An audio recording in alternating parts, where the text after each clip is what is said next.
শেখ হাসিনা এবং আওয়ামী লীগ এবং তৎকালীন সরকারের যে নৃশংসতা ছাত্র জনতার উপর হয়েছিল, গণ অভ্যুত্থান পরবর্তী অন্তর্বর্তী সরকার গঠিত হওয়ার পরে আমাদের প্রথম দাবি ছিল এই বিচার প্রক্রিয়া যাতে যথাসময়ে এবং সুষ্ঠুভাবে সম্পাদিত হয়। এবং আমরা আশা করছি যে দ্রুত সময়ের মধ্যেই আমরা ন্যায় বিচার পাবো। এই মামলা, শেখ হাসিনার এই মামলার হয়তো আমি শেষ সাক্ষী। আমার স্বাক্ষর নেওয়ার পরেই এই মামলাটা রায়ের দিকে যাবে।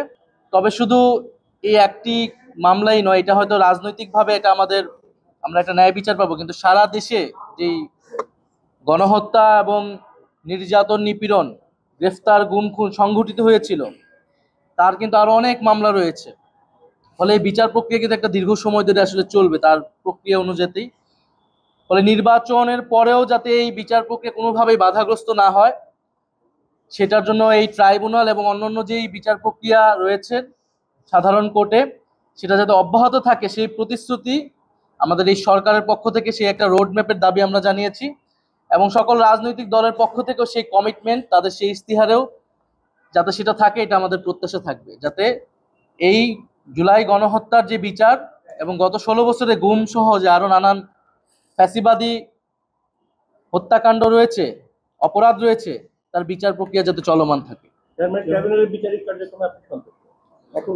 এখন পর্যন্ত আমরা সন্তুষ্ট যে বিচার প্রক্রিয়া চলমান আছে এবং রায়ের দিকেই দ্রুত সময়ের মধ্যে যাবে।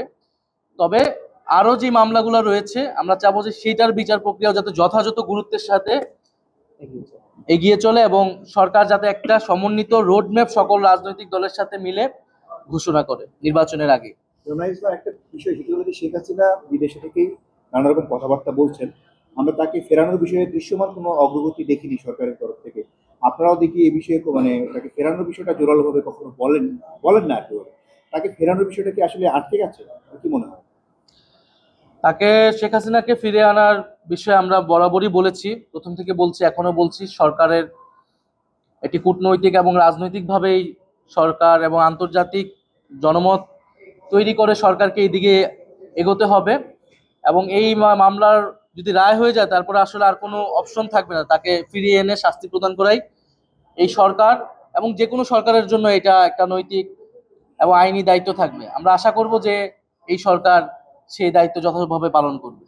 ট্রাইব্যুনালে এখন প্রথমার্ধে জনাব মাহমুদুর রহমান সাহেবের জবানবন্দি সমাপ্ত করে জেরা শুরু হয়েছে এবং উনি যেহেতু একটু লম্বা সময় ধরে জবানবন্দি প্রদান করেছেন, আমরা মনে করছি এবং প্রসিকিউশনের পক্ষ থেকে আমরা মনে করছি যে উনার জবানবন্দি আজকে বাকি যে সময় সেশনটা আছে পুরোটাই চলবে।